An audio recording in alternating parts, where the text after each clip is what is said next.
Hello friends, again welcome to my YouTube channel. तो आज हम इंटरनेशनल मार्केटिंग का फर्स्ट चैप्टर डिस्कस करेंगे, जिसमें हम पढ़ेंगे introduction, meaning, nature of international marketing.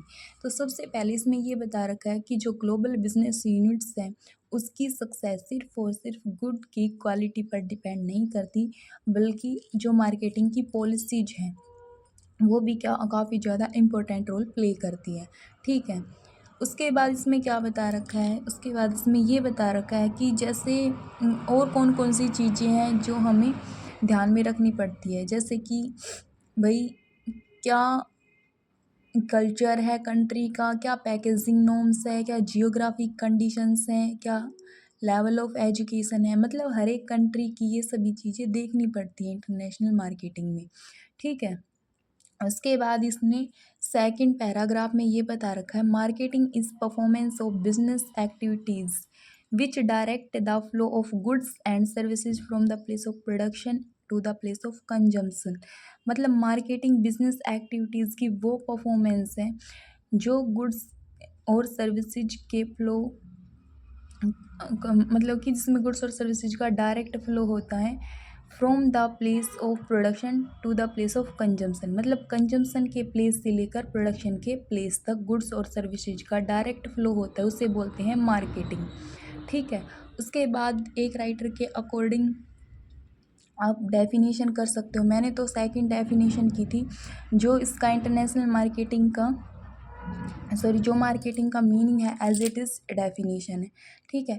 उसके बाद जो मैंने ये चीज़ें अंडरलाइन कर रखी, इसमें ये बता रखा है many brands like Coca Cola, Pepsi, L'Oreal, Samsung, मतलब ये जितने भी बता रखे हैं तो इन्होंने ये बता रखा है कि वर्ल्ड वाइड पॉपुलर है। ठीक है। इतना भी लिख दोगे तो भी आपको अच्छे खासे मार्क्स आ जाएंगे। ठीक है। उसके बाद हम देखेंगे nature of international marketing. Nature में सबसे पहले कॉम्प्लेक्स। इंटरनेशनल मार्केटिंग कॉम्प्लेक्स तो है क्योंकि हर एक कंट्री के जो कंज्यूमर प्रेफरेंस है वो जाननी पड़ती है, हर एक कंज्यूमर का टेस्ट जानना पड़ता है। ठीक है। उसके बाद है वाइड स्कोप। जो इंटरनेशनल मार्केटिंग है उसका स्कोप क्या है, वाइड है। जैसे हम एग्जांपल ले लेते हैं Coca Cola. Coca Cola is selling its products in more than 150 nations. तो 150 देशों से ज़्यादा में कोको कोला को बेचा जा रहा है।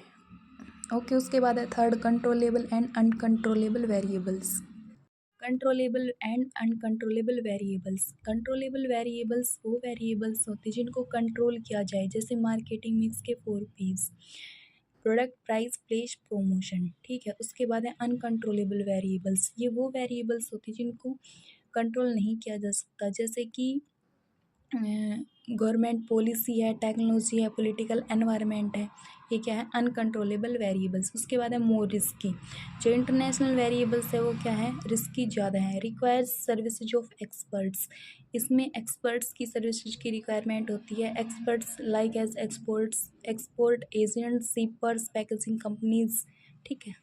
उसके मोर कंपटीशन। जो इंटरनेशनल मार्केटिंग है उसमें कंपटीशन क्या है, ज़्यादा है as compare to domestic marketing. Thank you.